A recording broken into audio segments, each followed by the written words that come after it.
Okay, wait మళ్ళీ ఒకసారి చెప్తాను, మంచిగా వినండి ఫస్ట్. యస్త్వాత్మరతిరేవ స్యాత్ ఆత్మతృప్తశ్చ మానవః ఆత్మన్యేవ చ సంతుష్టః తస్య కార్యం న విద్యతే. ఓకే, సో ఇప్పుడు ఇంగ్లీష్ లో ఉన్న చదువు అది తర్వాత చెప్పుకుందాం, మళ్ళీ చెప్పుకుందాం. But for one who takes pleasure in the self, whose human life is one of self realization and who is satisfied in the self only, full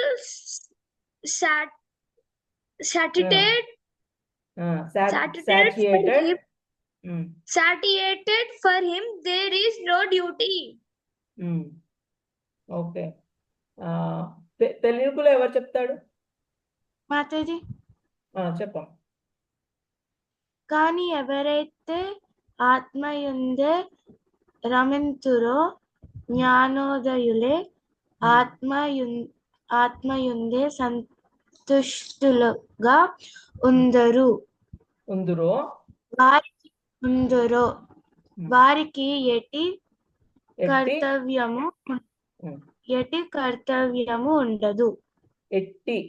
కర్తవ్యము ఉండదు. టీ గట్టిగా అనాలి, ఎందుకంటే టా అవుతుంది కింద, కాబట్టి ఎట్టి కర్తవ్యము ఉండదు. రైట్. సో ఇప్పుడు మనము దీని గురించి ఒకసారి మనం మాట్లాడుకున్న తర్వాత మనము దీన్ని మళ్ళీ వెళ్దాము. In confused state people approach a guru కదా. ఇప్పుడు వాడికి అర్థం కాదు ఎందుకు ఈ ప్రాబ్లమ్స్ వస్తున్నాయి నాకు, ఎప్పుడు ఏదో ఒక జాబ్ పోతూ ఉంటుందో, లేకపోతే పెళ్లి సంబంధాలు కుదరవు పాపం కొందరికి, వాడి ఫ్రస్ట్రేషన్ లో ఉంటాడు పాపం, జాబ్ పోతూ ఉంటది, ఏదో ఒకటి అవుతూ ఉంటది, డైవర్స్ అవుతుంది, లేకపోతే పిల్లలు చదువుకోరు సరిగ్గా, చెప్పిన మాట వినని భార్య ఉంటది ఇంట్లో, ఏదో ఒక ప్రాబ్లం ఉంటుంది అన్నమాట ఇంట్లో, అంత గొడవలు ఉంటాయి. సో అప్పుడు వాడు ఏం చేస్తాడో అర్థం కాదు, అసలు నేను ఇక్కడికి ఎందుకు వచ్చినా, నాకు ఏమవుతుంది, నేనే ఎందుకు ఇట్లాంటి బాధలు పడుతున్నా, నా పక్కోడు మంచుకున్నాడు, నా ఎదురోడు మంచుకున్నాడు, అందరు మంచుకున్నారు, వాడికి అందరు మంచిగానే కనిపిస్తూ ఉంటారు, కానీ రియాలిటీగా వాళ్ళకు కూడా ప్రాబ్లమ్స్ ఉంటాయి, డిఫరెంట్ ప్రాబ్లమ్స్ ఉంటాయి ఎవరికైనా. ఎందుకుంటే ఇప్పుడు మనం తెలుసుకుంటాం, ఎవ్వరికి ఏదో ఒక ప్రాబ్లం ఉంటుంది. ఇప్పుడు భవిష్యత్ ఎట్లుంటుంది అంటే, ఈ ఎగ్జామ్స్ ఏందిరా బాబు ఎప్పుడు ఎగ్జామ్స్ పెడతాను అని అనుకుందనుకో, ఆలాది ఏమనుకుంటాడంటే, ఏంటి నేను ఎంత మంచిగా రాసాను, నేను ఫస్ట్ రావట్లేదు ఏంటి అని వాడికో ఫ్రస్ట్రేషన్ ఉంటుంది, ఒక్కొక్కరికి ఒక్కొక్క ఫ్రస్ట్రేషన్లో ఉంటారు అనమాట. సో ఈ కన్ఫ్యూజ్డ్ స్టేట్లో ఏం చేస్తారంటే, దే విల్ అప్రోచ్ ఎ గురు, ఒక గురువు దగ్గరికి పోతారు, అంటే పెద్దగా అయిన వాడైతే ఒక గురువు ఎవరైనా అప్రోచ్ అవుదామని వారి దగ్గరికి వెళ్తారు, నేను ఏం చేయాలి అది ఇదని. అయితే ఒక్కొక్కరు ఒక్కొక్క విధంగా, ఇప్పుడు ఈ ప్రజెంట్ కలియుగంలో అయితే చాలా ఉన్నాయి. ఒకడేమో ధ్యానం చేయంటాడు, లైట్ ఒకటి పెడతాడు, ఆ లైట్ ని చూస్తూ ఉండు, ఆ లైట్ మీదనే కాన్సన్ట్రేషన్ పెట్టు అంటాడు. ఇంకోటి ఏమంటాడంటే, బ్రీతింగ్ మీద ధ్యానం చెయ్యి, నీ బ్రీత్ ఇన్ను అవుట్ అవుతూ ఉంటది కదా, దాని మీదనే కాన్సన్ట్రేషన్ చెయ్యి అని అంటాడు. ఇది మనకు భగవద్గీతలో కూడా ఉంది, కాకపోతే వేరే వేలో ప్రభుపాద్ తీసుకొచ్చారు. అది ఎందుకు తీసుకొచ్చారో మనం తర్వాత మాట్లాడుకుందాం. సో ఇన్ను అవుట్ చేస్తుంటే ఆ బ్రీతింగ్ మీద కాన్సన్ట్రేషన్ పెట్టు అంటాడు. కానీ ఎవరైతే అదృష్టవంతుడో వాడు కరెక్ట్ గురువు దగ్గరికి వెళ్తారు. లైక్ ప్రభుపాద, ఎవరైతే వేదాలన్నీ చదివి ఉన్నవాడు. ఇప్పుడు కొందరు ఉంటారు ఏం చదవడు, వాడు వేదాలు ఏం చదవడు, వాడు జస్ట్ ఏదో ఒకటి తీసుకొచ్చి ఇట్లా చేయండి అట్లా చేయండి అని చెప్తాడు అనమాట. మధ్యలో వచ్చినాయి అనమాట ఇవన్నీ. మనకి పరంపర ఎప్పటి నుంచో పరంపర ద్వారా వచ్చిన గురువుని పట్టుకుంటే వాడు కరెక్ట్ జ్ఞానం ఇస్తాడు. బోనఫైడ్ స్పిరిచువల్ మాస్టర్ అంటారు వాళ్ళని, అంటే పరంపర లాగా. ఇప్పుడు కృష్ణుడు ఏం చేశాడు, బ్రహ్మకి చెప్పాడు మొత్తం వేదం అంతా. బ్రహ్మ ఏం చేశాడు, నారదుడికి చెప్పాడు. నారదుడు ఏం చేశాడు, వ్యాసుడికి చెప్పాడు. అంటే ఇలా ఒక సిరీస్, ఒక పర్టికులర్ గురు పరంపరలో వస్తుంది మనది. ఈ హరే కృష్ణ మూవ్మెంట్ ఒక గురు పరంపరలో వస్తుంది అనమాట. మన ప్రభుపాద ఎన్నో గురువు చెప్పండి, ఎన్నో గురువు Prabhupada? 32nd. Right, 32nd very good, very good. 30 right right right 32nd గురువు అన్నమాట మన ప్రభుపాద. అలా 31 మెంబర్స్ ఉన్నారు ఆయనకు ముందు. సో ఈ 32nd గురు ఈయన అందరి నుంచి వాళ్ళ నుంచి వచ్చిన ఆ నాలెడ్జ్ అంతా మనకి ఈ కలియుగంలో ఏం చేయాలి అనేది చెప్పారు. సో అట్లా అది ఫార్చునేట్, అందరు ఇందులోకి రారు. కొందరు అదేదో ఉపాసన అంట, ఏదో ఉపాసన విపాసన సరిగా పేరు తెలీదు, అందులోకి వెళ్తారు. అందులో వెళ్ళి అది కష్టపడుతూ ఉంటారు దాని మీద, అదే కరెక్ట్ అనుకుంటారు. కాకపోతే అవేం చేస్తాయి, కొంతవరకు హెల్ప్ చేస్తాయి. లైక్ హెల్త్ పర్పస్ విషయంలో బ్రీతింగ్ మీద కాన్సన్ట్రేషన్ పెట్టినప్పుడు హెల్త్ చాలా బాగా అవుతుంది, చాలా బాగవుతుంది, బ్లడ్ ప్రెషర్ తగ్గిపోతుంది. ఎందుకు అని అంటే నువ్వు బ్రీతింగ్ మీద కాన్సన్ట్రేషన్ పెట్టినప్పుడు నీ బ్లడ్ ఫ్లో మీద కూడా కాన్సన్ట్రేషన్ పోతుంది, అప్పుడు నీ హెల్త్ చాలా బాగుంటుంది. అయితే టు స్టార్ట్ యువర్ ధ్యాన వన్ మస్ట్ ఫస్ట్ అప్రోచ్ ఎ బోనఫైడ్ స్పిరిచువల్ మాస్టర్. అయితే వాళ్ళకి స్పిరిచువల్ మాస్టర్స్ ఇలా మనకి ఎలా అయితే కృష్ణుడు ఫస్ట్ ఒక గాడ్, కృష్ణుడు అంటే ఎవరు, మనకి గాడే మనకి చెప్పాడు, కానీ వాళ్ళకి అట్లా అంత స్ట్రాంగ్ బ్యాక్గ్రౌండ్ లేదు వాళ్ళకి, ఇప్పుడు మిగతా అన్ని యోగాస్కి. So he will clarify all his doubts. మనకి ఏమైనా డౌట్స్ వస్తే మనకు ఈ బుక్స్, ప్రభుపాద బుక్స్ అన్ని క్లారిఫై చేసేస్తాయి. అసలు ఏది వదిలిపెట్టలేదు ప్రభుపాద. ఇలా అంటే దీనికి ఆన్సర్, వేటికి ఏం ఆన్సర్స్ అన్ని ఇచ్చేశాడు. తర్వాత ఏం చేస్తాడు ప్రభుపాద, ఏం చేశాడు, అందరినీ ఆయన యొక్క ఇన్స్ట్రక్షన్స్ ఫాలో అయ్యేటట్టు చేశాడు. ఎంతమంది ఆయనకి ఇప్పుడు స్టూడెంట్స్ ఉన్నారు, ఆయన లేడు అయినా కానీ కూడా ఇంకా స్టూడెంట్స్ ఉన్నారు. ఎందుకు అంత స్ట్రాంగ్ ఉన్నాయి ఆ బుక్స్. నువ్వు ఇలా ఉంటే నీకు ఇది అనేది క్లారిటీగా చెప్పాడు. Then when a person starts chanting, ఎప్పుడైతే చాంటింగ్ స్టార్ట్ చేస్తాడో, ఇప్పుడు మీలో కూడా కొందరు స్టార్ట్ చేశారు చాంటింగ్, మనం ఏకాదశి కూర్చొని స్టార్ట్ చేస్తున్నాం, చాంటింగ్ చేస్తున్నాం. So when a person starts chanting, his soul gets cleaning process లో వెళ్తుంది అనమాట. అంటే ఎన్ని రోజులు, ఎన్నో జన్మలు వాడిని తిట్టడం, వీడిని తిట్టడం, లేకపోతే వాడిని చీటింగ్ చేసామో ఎవరిని చీటింగ్ చేసామో మనకు తెలీదు. మనం ప్రీవియస్ లైఫ్స్ లో మనం ఎలా బ్రతికామో మనకు తెలీదు. సో అప్పుడు ఆ కర్మ ఉంటది కదా, ఆ కర్మంతా ఈ సోల్ కి పట్టి ఉంటది కదా. సో మళ్ళీ జన్మలో ఏం చేస్తాం, మళ్ళీ అలాగే ఉంటాం అన్నమాట.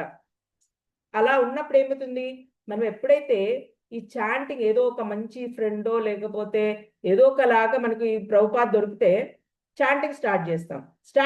చాంటింగ్ స్టార్ట్ చేసినప్పుడు ఏమవుతుంది, క్లీనింగ్ ప్రాసెస్ అనేది స్టార్ట్ అవుతుంది. సోల్ మొత్తం అన్ని తీసేస్తూ ఉంటది అనమాట, మెల్లమెల్లిగా అన్ని క్లియర్ అప్ చేస్తూ ఉంటది. ఇంత పూర్వము ఏమైతే చేసామో అవన్నీ తీసేస్తూ ఉంటది.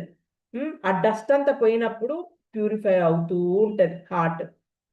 ఎప్పుడైతే ఈ క్లీనింగ్ అనేది స్టార్ట్ అవుతుందో, ఈ క్లీనింగ్ దేంతో సమానం అంటే తెలుసా, ఈ చాంటింగ్, ఈ క్లీనింగ్ ప్రాసెస్ ఎన్నో యజ్ఞాలకు సమానం అంట. లైక్ 1000 యజ్ఞాస్కి సమానం అంట, తెలుసా. మనం అంత పవర్ఫుల్ అన్నమాట. ఒకవేళ క్లీనింగ్ జరగలేదనుకో, ఇక ఎప్పుడు వాడు ఏం చేస్తాడంటే, నా కొడుకుకి ఏది మంచిది అదే చేస్తూ ఉంటాడు, నా బిడ్డలకి ఏం మంచిది, సెల్ఫిష్ అనమాట. దాంతో ఏది మంచిది అని ఏం చేస్తాడు వాడు, లంచాలు తీసుకుంటూ ఉంటాడు, మేడ మీద మేడలు కడుతూ ఉంటాడు, అనారోగ్యం వస్తూ ఉంటది. వాడికి తెలియదు పాపం ఎందుకు వీడికి అనారోగ్యం వస్తుంది, ఎందుకు దొంగతనం చేయబడింది వాడి ఇల్లు, ఎందుకు కష్టాలు వస్తున్నాయి, వాడికి అర్థం కాదు. వాడికి అర్థం కాదు. వాడు ఒకటే అనుకుంటుంటాడు, అయ్యో నేను లాస్ అయినా ఏడుస్తూ ఉంటాడు. కానీ ఎందుకు లాస్ అయింది, కారణం ఏంటి, వాడు ఆలోచించాడు దాని గురించి. సో ఇలా ఉంటాడు అనమాట, చాలా సెల్ఫిష్ ఉంటాడు. వాడి యాక్టివిటీస్ అన్ని సెల్ఫిష్ యాక్టివిటీస్ ఉంటాయి. అప్పుడు గాడ్ని తెలుసుకోలేడు. ఏంటి, గాడ్కి వాడికి ఏం రిలేషన్ ఉంది, గాడ్ వాడికి తండ్రి వాడు తండ్రి తనకు అన్ని ఇచ్చాడు, ఈ చాంటింగ్ చేస్తే మళ్ళీ ఎలా తన దగ్గరికి గాడ్ దగ్గరికి వెళ్ళాలో దారి చూపిస్తాడు అనేది వాడికి తెలియదు పాపం, తెలుసుకోలేడు. సో తెలుసుకోలేకుండా ఏం చేస్తాడు, అన్ని అలాగే ఉంటాడు అనమాట. ఇంకా తప్పుల మీద తప్పులు చేస్తూ ఉంటాడు. నెక్స్ట్ జన్మలో ఏ బాడీ వస్తుందో పాపం వాడికి తెలియదు, మనిషి బాడీ రాదు. ఇంకా దారుణమైన తప్పులు చేస్తే కుక్కలాగా పుట్టొచ్చు, ఇంకా చెప్పలేము, ఏ జన్మని ఎత్తచ్చు వాడు పాపం. అలా ఉంటది. So when your heart is dust free, then you will understand your relationship with God. అప్పుడే ఎప్పుడైతే నువ్వు ఫ్రీ అవుతావో, ఈ డస్ట్ అంతా పోతుందో, అప్పుడే నువ్వు గాడ్ని రియలైజ్ అవుతావు. ఏమని తెలుసుకుంటావు, ఆయన మాస్టర్, నువ్వు ఒక సర్వెంట్ అనేది అర్థమవుతుంది. అంటే సర్వెంట్ అని అంటే నువ్వు ఏం చేయాలి అది చేస్తావు అనమాట, హెల్ప్ చేయడానికి చూస్తూ ఉంటావు అందరికి ఇన్ ద సెన్స్ నేర్పించడం. గాడ్ ఈ చాంటింగ్ చేయండిరా చక్కగా అనేది హెల్ప్ చెప్తూ ఉంటావు. Whatever be your condition, just chant 16 malas what Prabhupada instructed. ఏ కండిషన్ అన్నా ఉండని 16 మాలాస్ జపించాలి. కృష్ణ స్లోలీ ఇంపార్ట్ దివ్య జ్ఞాన ఫ్రమ్ యువర్ హార్ట్. అప్పుడు నీ లోపల నుంచే కృష్ణ చెప్తూ ఉంటాడు అన్ని, ఏది కరెక్ట్, ఏది రాంగ్, ఏది మంచి, ఏది చెడు. Krishna will be saying. Okay, then slowly you are released from this jail. అప్పుడే నువ్వు ఈ ఎర్త్ అనేది ఒక జైలు, ఈ జైలు నుంచి మెల్లగా రిలీజ్ అవుతావు. And thus no need to work anymore. అప్పుడు నువ్వు వర్క్ చేయాల్సిన అవసరమే లేదు. చాలా మంది ఇప్పుడు టెంపుల్స్ లో చూస్తాం కదా, చాలా మంది వర్క్ చేయరు. అందరు పెద్ద పెద్ద జాబ్స్ ఉన్న వాళ్ళు రిజైన్ చేసేసారు. అమెరికాలో పెద్ద మల్టీ నేషనల్ కంపెనీస్ లో ఉన్న వాళ్ళు కూడా రిజైన్ చేసేసి వచ్చేసి ఈ సేవ చేస్తూ ఉన్నారనమాట టెంపుల్లో. ఎందుకు, వాళ్ళు రియలైజ్ అయ్యారు ఇవన్నీ వేస్ట్, ఇంత సంపాదించి కూడా వేస్ట్, మన లైఫ్, ఒక్క లైఫ్ కృష్ణకి ఇచ్చేద్దాము అని అనుకొని వచ్చేసారు. సో అప్పుడు అట్లాంటి వాళ్ళు మాత్రమే వర్క్ చేయరు, మిగతా వాళ్ళంతా వర్క్ చేయాలి, కంపల్సరీ వర్క్ చేయాలి. లైక్ ఫ్యామిలీస్ ఉంటాయి, వాళ్ళ కోసం ఏదన్నా ఫుడ్కి, పిల్లల చదువులకి కావాలి అన్నప్పుడు వర్క్ చేయాలి. అట్లా గృహస్థలు జీవితంలో ఉండి కూడా వర్క్ చేస్తూ సంపాదిస్తూ, ఇందులో కృష్ణ కాన్షియస్ లో ఉన్న వాళ్ళు కూడా ఉన్నారు. కొందరు అన్ని వదిలేసి టెంపుల్లో ఉండి మొత్తం సేవ చేస్తూ ఉన్న వాళ్ళు కూడా ఉన్నారు. గృహస్థ ఉండి కూడా అందరికి చెప్పే వాళ్ళు కూడా ఉన్నారు, కృష్ణ అంటే ఎంత గొప్పవాడు, ఈ కృష్ణ కాన్షియస్ లోకి రండి అని చెప్పే వాళ్ళు కూడా చాలా మంది ఉన్నారు. అట్లాంటి వాళ్ళు కూడా ఉన్నారు. సో ఎట్లా అంటే then slowly you are release from this jail and thus no need to work anymore as you have done excellent work for Krishna. Example ఎట్లా అంటే, ఒకటి చెప్తా నేను. Why Krishna steal butter and says others not to steal. భగవద్గీతలో ఏం చెప్తాడు, దొంగతనాలు చేయొద్దురా అంటాడు. కానీ కృష్ణ ఏం చేశాడు, బటర్ స్టీల్ చేశాడు కదా, చక్కగా దొంగతనాలు చేశాడు. ఎందుకు, కృష్ణకి ఎందుకు అట్లా, మనల్ని ఎందుకు దొంగతనాలు చేయమంటున్నాడు? ఎవరైనా చెప్పగలడా? ఎలా అంటే దీనికి ఒక ఎగ్జాంపుల్ ఉంది. ఎందుకంటే ఇప్పుడు మన పేరెంట్స్ ఉన్నారు, మీకు ఏం చెప్తారు, వెళ్ళి చదువుకోండిరా అంటారు. అంటే మీరేమంటారు, మీరేమో టీవీ చూస్తూ ఉండండి, మేమేమో చదువుకుంటామా, మేము చెయ్యము, మేము కూడా టీవీ చూస్తాం అని అన్నారనుకో, అది కరెక్టా? రాంగా? ఎందుకు కరెక్ట్, ఎందుకు రాంగ్? మీ మమ్మీ డాడీ ఏమో టీవీ చూస్తారు, మీరేమో చదువుకోవాలి, ఎందుకు?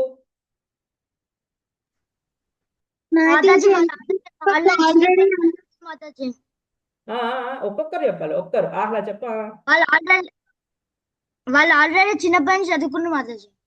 అది కరెక్ట్.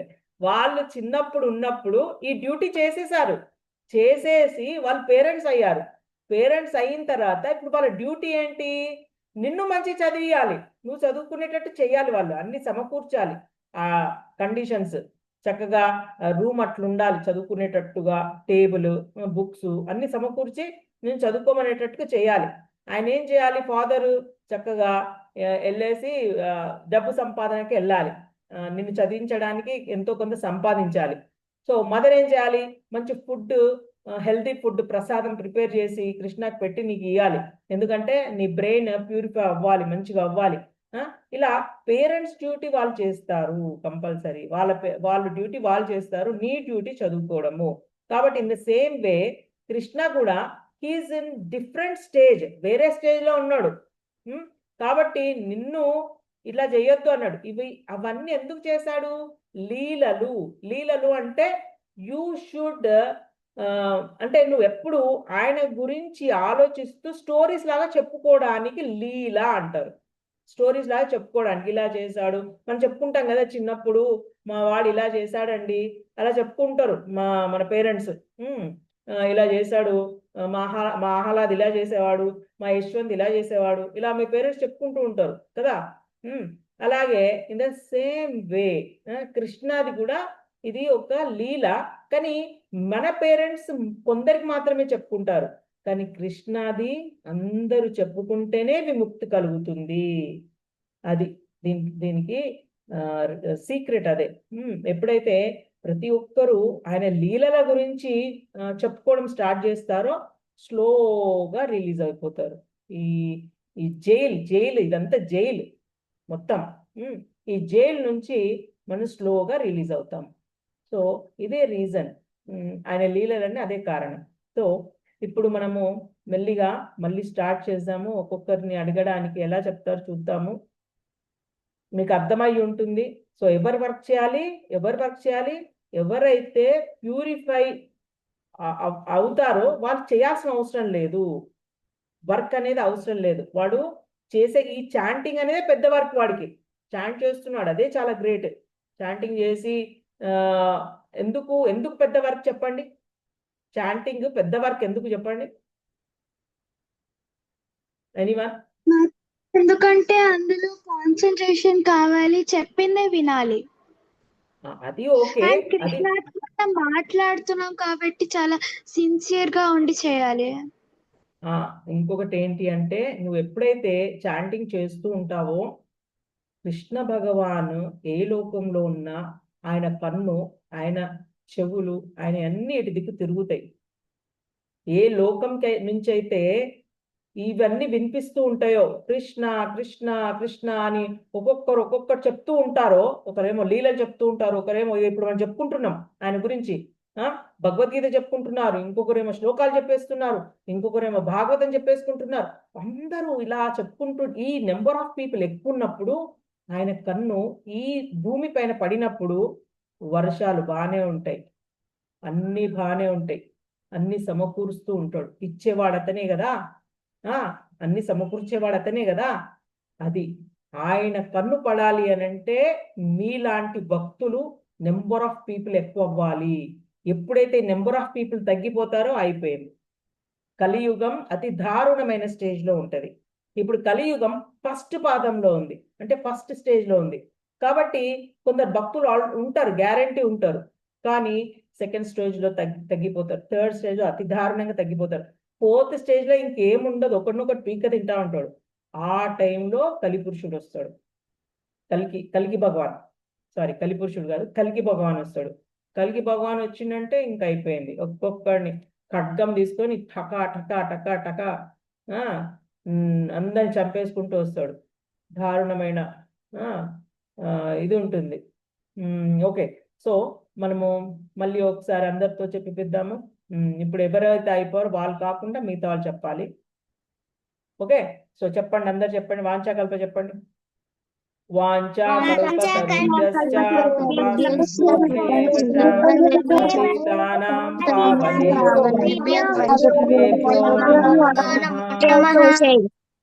గ్రంథరాజ్ శ్రీమద్ భగవద్గీత की जय, श्रील प्रभुपाद की जय, अनंत कोटि वैष्णव भक्त वृंद की जय। हरे कृष्णा हरे कृष्णा कृष्ण कृष्ण हरे हरे, हरे राम राम राम हरे हरे। हरे कृष्णा माता जी। हरे कृष्णा माता जी।